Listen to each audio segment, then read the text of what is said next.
for slaughter. Yes. Moves like a ghost. Smiles like a devil. I tell you, I've seen him. Face to face. He told me to tell you. You're next. You would do it. Begging. You will do. Brave Walker! Enough of your games! Show yourself and I will kill you! I wish you could.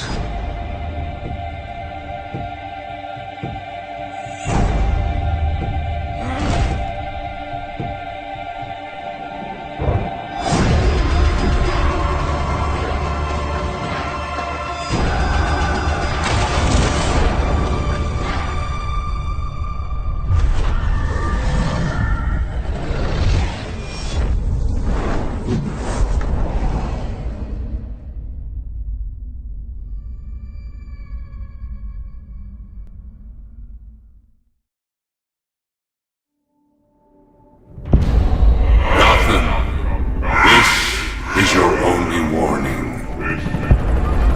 Abandon the city, or I will unleash your greatest fears. The last will and testament of the deceased, Thomas Wayne. In the event of my death, I hereby declare that all my worldly possessions pass to my son, Bruce Wayne. Bruce, I ask that you honor the Wayne family legacy and commit yourself to the improvement of Gotham City, its institutions, and its citizens. Please, be strong. You are young, but destined for great things. Make the most of your opportunities. Use them to give back to a city that has given us so much, to change the lives of millions of people. Do not be frivolous with this wealth. Please do not waste it all on fast cars and outrageous clothes and the pursuit of a destructive lifestyle. Invest in Gotham. Treat its people like family. Watch over them and use this money to safeguard them from forces beyond their control. My deepest regret is I will not see you grow into the good man I know you will become. And finally, my son, I ask that you never abandon this city to fate.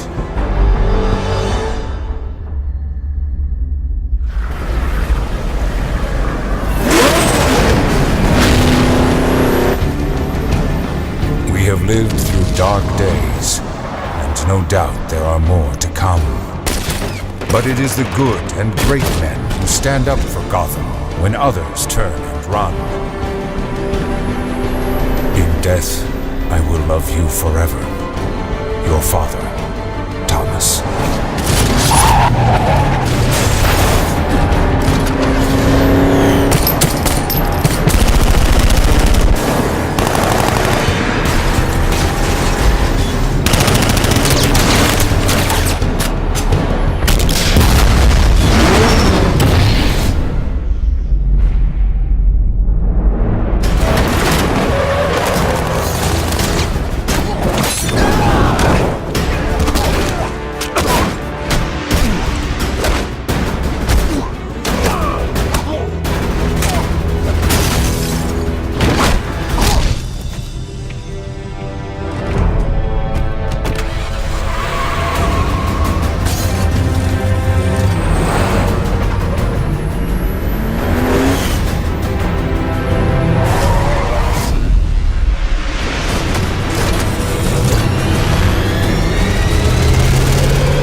Peggy 18.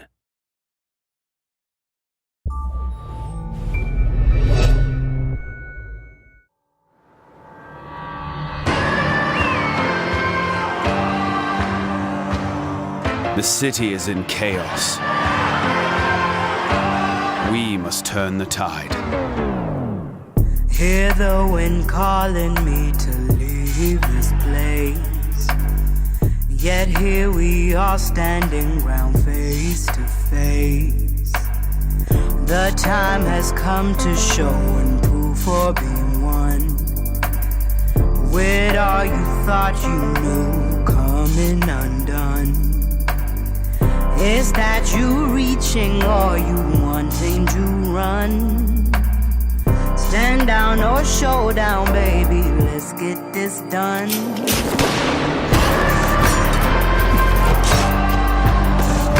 You looking at me looking at you. I never thought we could be pistols at dawn. I'd rather die tonight. We may be different, If I have to, with different skills, what would you ever think? but when the world is darkest, we fight for the same cause.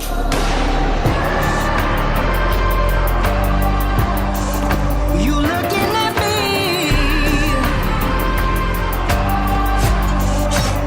looking at you. We could have had For we are stronger as a brotherhood, our own. together. I never thought we could be pistols at dawn. Pistols at dawn. Pistols at dawn.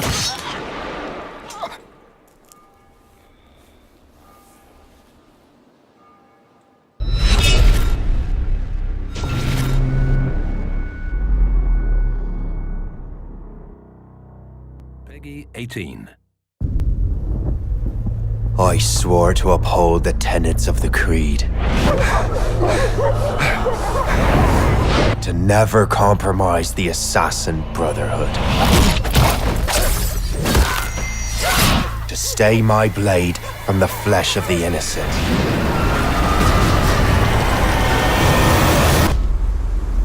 I was a damned fool. Do you swear to uphold the principles of our order, and all that for which we stand, and to do so from now until death, whatever the cost? I do. You are now a Templar.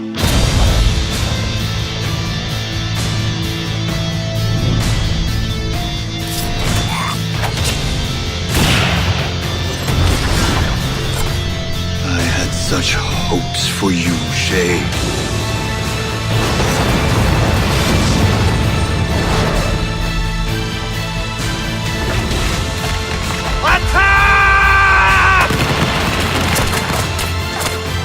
You will die as a traitor!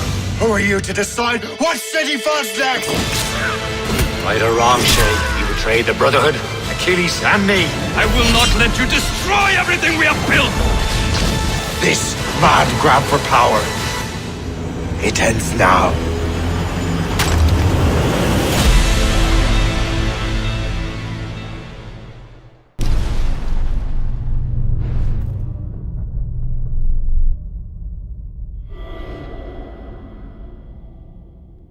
Peggy 18. Silent night, holy night, all is It's hard to watch something you love destroy itself, to see it fall apart. Disaster always feels so distant, detached. Someone else's struggle in some faraway place. It's not until it's in our city, at our doors, that we realize how fragile we are. All of us. All of this.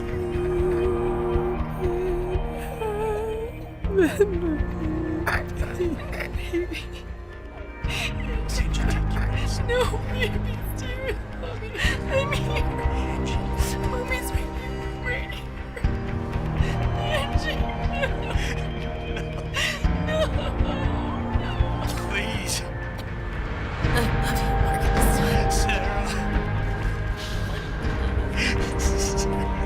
And when it hit, when it came down hard. Give me my family back. And we fell. We buried ourselves in anger, fear, in the instinct to survive. I'm sorry, Sarah. I'm just not strong enough.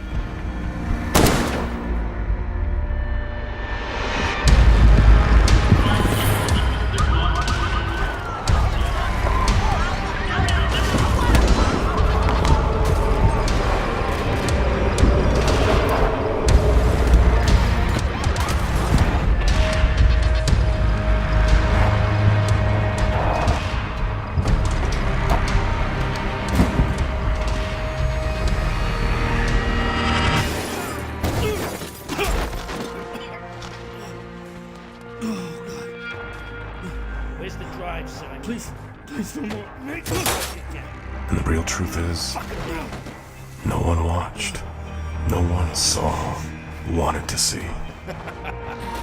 Where you going?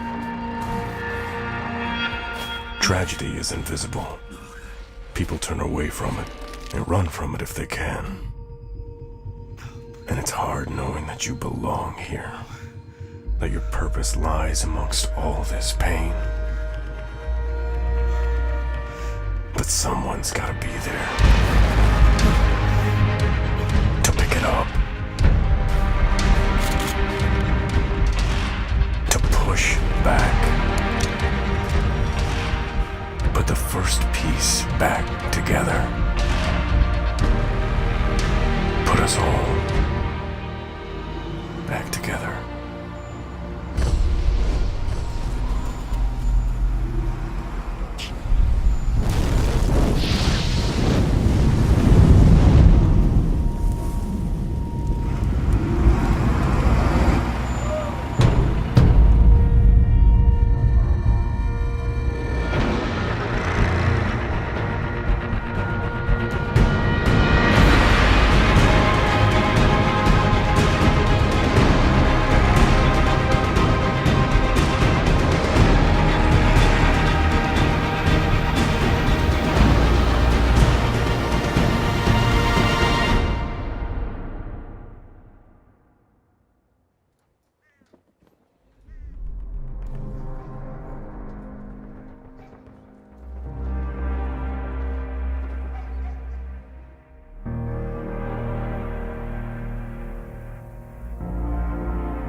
Adam 13, this is Sergeant Sebastian Castellanos. What's happening up there? Unknown. Checking. What do you mean unknown? Please hurry.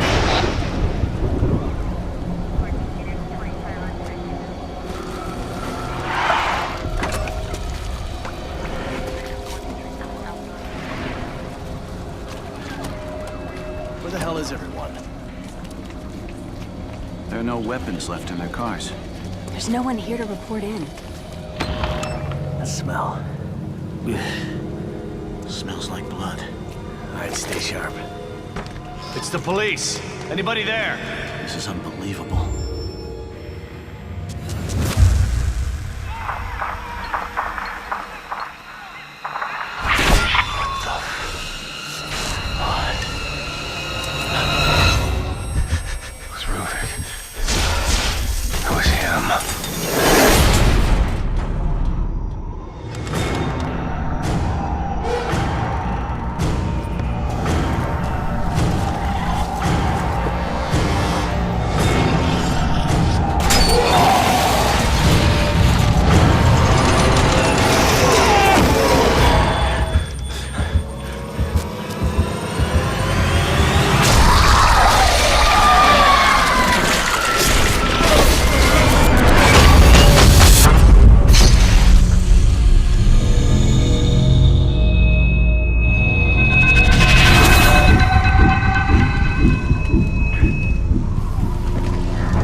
There's something wrong with this place.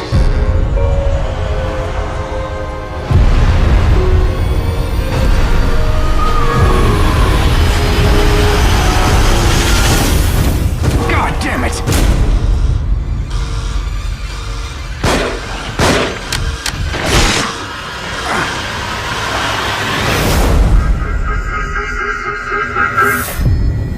Doctor?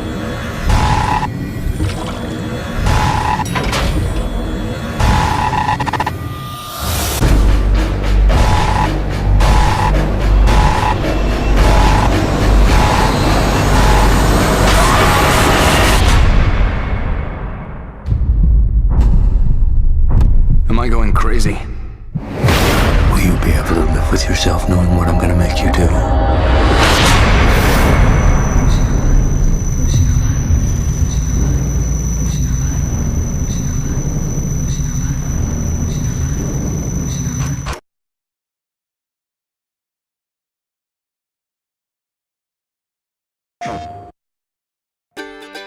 While everyone else was making the same big trailer, the Little Big Planet community decided to craft something uniquely small. Small is 2 tiny steps for mankind. Small is stronger than it looks. Small gets away with mischief. Small breaks through the clutter. Small is making new friends. Small isn't afraid to daydream. Small is going on wild adventures. Small is exceptionally nimble. Small is reaching out for a helping hand. Small finds secret doors to hidden worlds. Small dances to its own beat. And small is when all the pieces fit together. Turns out, small is actually really big.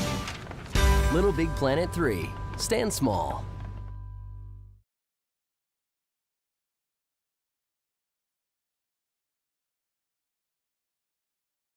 PlayStation.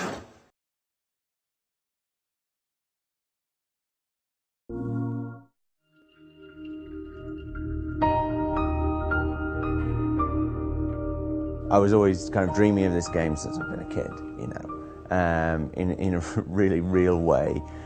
I didn't think, oh, I'll make that game. I just thought, wouldn't it be cool if there was a game where, and I think everyone has had that. I think I heard somebody saying it's like a pitch from a child, basically, which is like, you know, there'll be a universe and you can go everywhere and you can have a ship and you can shoot lasers and, you know, all that kind of thing. It's like the most childish idea for a game in the world.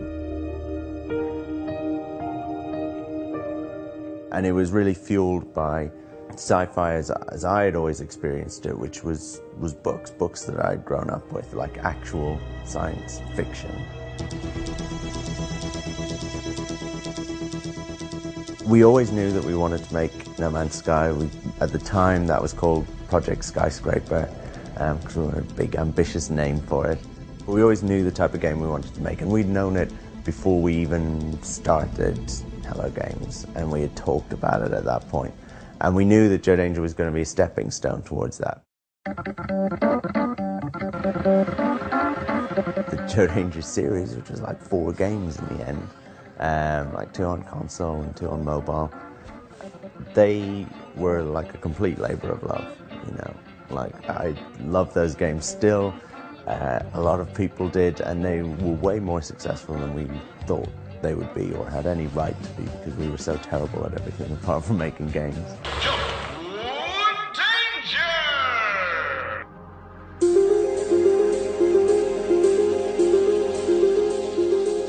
It really kind of properly started a year and a half ago. It's not quite a year and a half ago, like a year and 5 months or something. And that was when 4 of us, slightly different 4 to the 4 that had founded the company, just found a small room within that large office, and we actually just like literally locked the door and had a separate entrance and stuff like that, and squirreled ourselves away.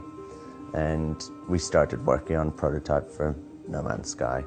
And we actually didn't show the rest of the team because we just wanted almost the pressure and the isolation, almost like it was a startup within this small studio that had to prove themselves. And so we worked for for a year actually on that prototype, which then turned into something much bigger, which is what we first showed at the VGXs. World premiere.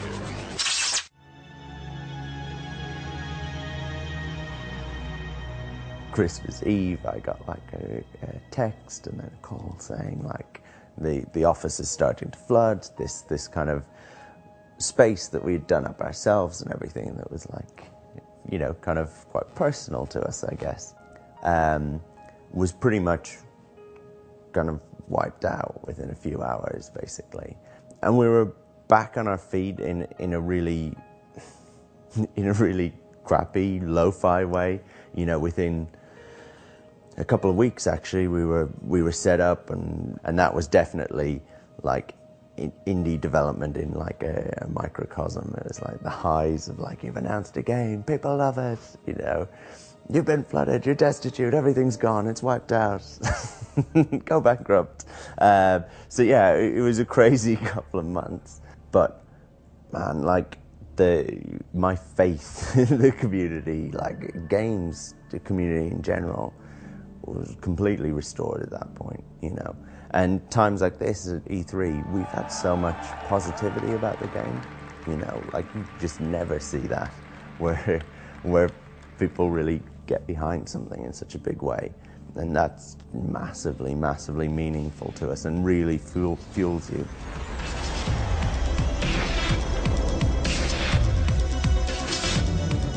There is this thing that it's set in this infinite, procedurally generated universe, but that's actually not why we're making the game. We're not making some sort of tech demo or something like that. We had the idea of making a game that felt true to the kind of sci-fi books that we'd grown up with, the kind of idea of that, the fantasy of that.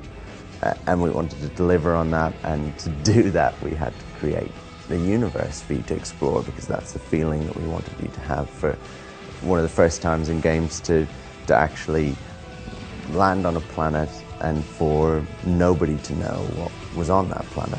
Not the creator of the game, not anyone else, because no one else has ever been there before. Give everyone a spaceship, start them all on a different planet. Give them a working, living, breathing universe that has planets with ecology, that has space stations and fleets of freighters and military and police and different races and all of them interacting, and let players loose and let them decide the game that they want to play, because that's what's interesting to me. I'm really interested by things that are less descriptive, actually, and less, you know, hard-coded about what way you have to play it, and that don't start with a tutorial and just kind of land you in and let you off to make your own fun.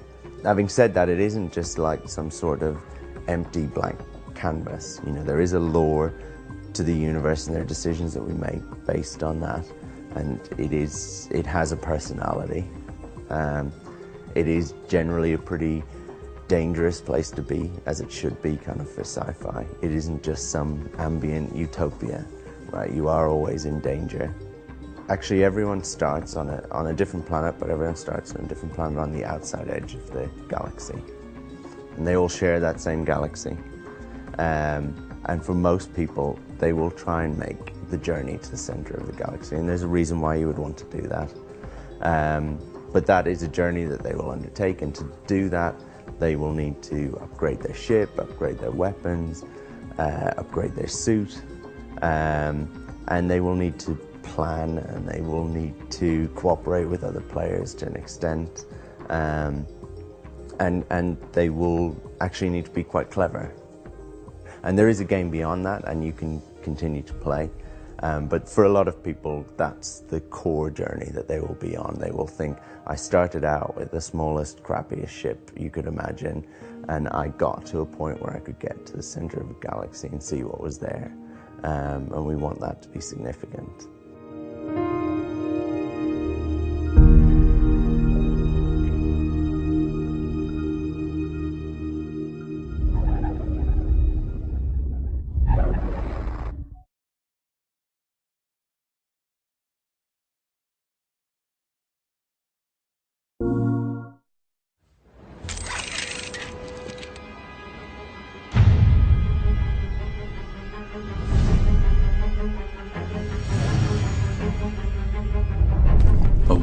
without end requires a soldier without end. Grave, we're in position!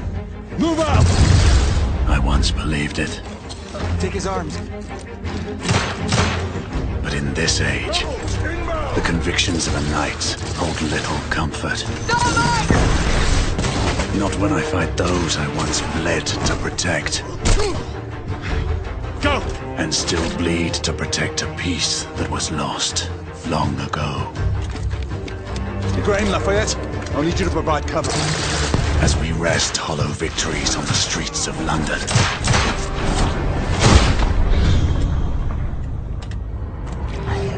The hidden enemy readies our defeat.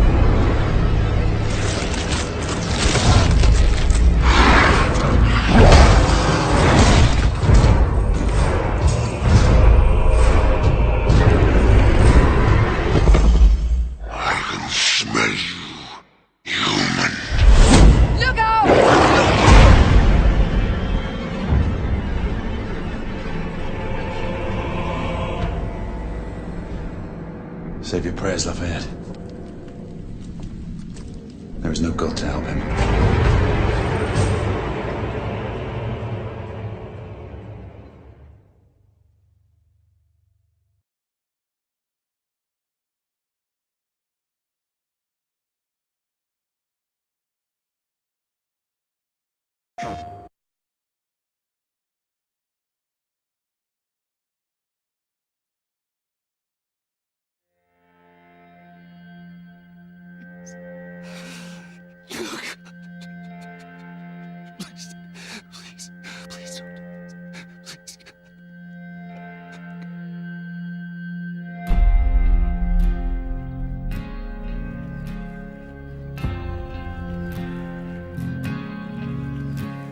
Underneath the bridge, the top has sprung a leak, and I'm living off of grass, and the drippings from the ceiling.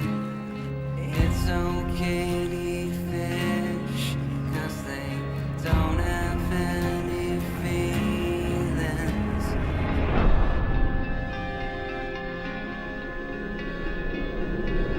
Something in the way,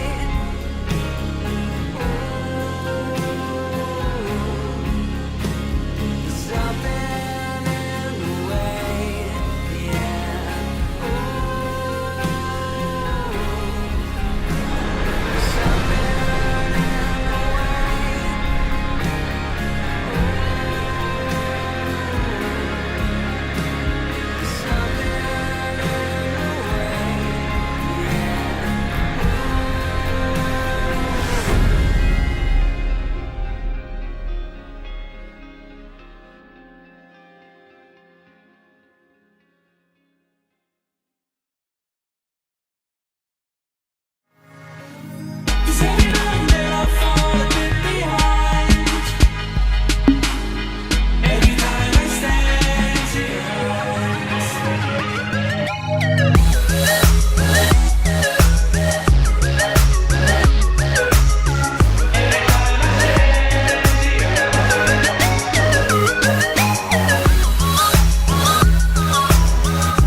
So, what do you think?